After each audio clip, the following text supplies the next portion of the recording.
আসলে এটা এক ধরনের ক্যাপিচুলেশন, মানে এক ধরনের আত্মসমর্পণ। আমরা যখন অভ্যুত্থান করছি, অভ্যুত্থানে আমাদেরকে গান সর্বোচ্চ পরিমাণে ইন্সপায়ার করছে।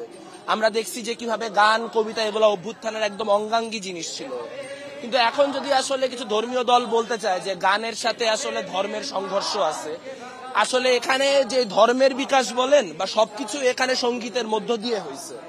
কাজে এখানে সঙ্গীতের বিরুদ্ধে ধর্মকে দাঁড় করানোর কোনো সুযোগ নাই।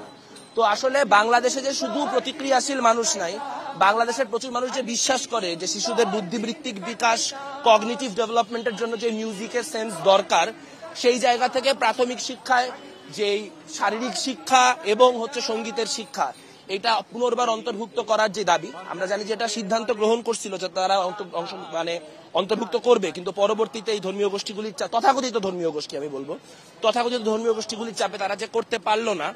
আমরা এই সিদ্ধান্তের বিরোধিতা করি এবং আমরা এই আত্মসমর্পণের বিরোধিতা করি, এবং আমরা বলতে চাই যে সরকারকে আমরা আবারও বলবো যে আপনারা পুনর্বিবেচনা করুন এবং প্রাথমিক শিক্ষায় সঙ্গীত এবং শারীরিক শিক্ষার যে শিক্ষক, সেই শিক্ষক নিয়োগ দেওয়ার যে সিদ্ধান্ত, সেই সিদ্ধান্ত পুনর্বার গ্রহণ করুন। আমরা সেই শৈশব থেকে তো দেখে এসেছি যে শিশুদের প্রাথমিক যে মেধা বিকাশ সেটা সেই প্রাইমারি থেকেই হয়ে ওঠে।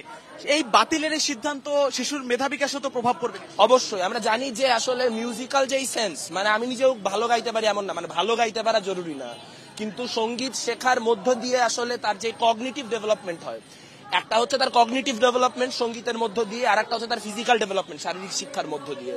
সো এই কগনিটিভ এবং ফিজিক্যাল ডেভেলপমেন্টের বিরুদ্ধে কেন আসলে বাংলাদেশকে আমরা দাঁড় করাবো? আমরা চাই যে শিশুদের কগনিটিভ ডেভেলপমেন্ট সর্বোচ্চ পর্যায়ে হোক, আমরা চাই শিশুদের ফিজিক্যাল ডেভেলপমেন্ট সর্বোচ্চ পর্যায়ে হোক, এবং সেটার জন্য এই সিদ্ধান্তটাকে আবার পুনর্গ্রহণ করা হোক।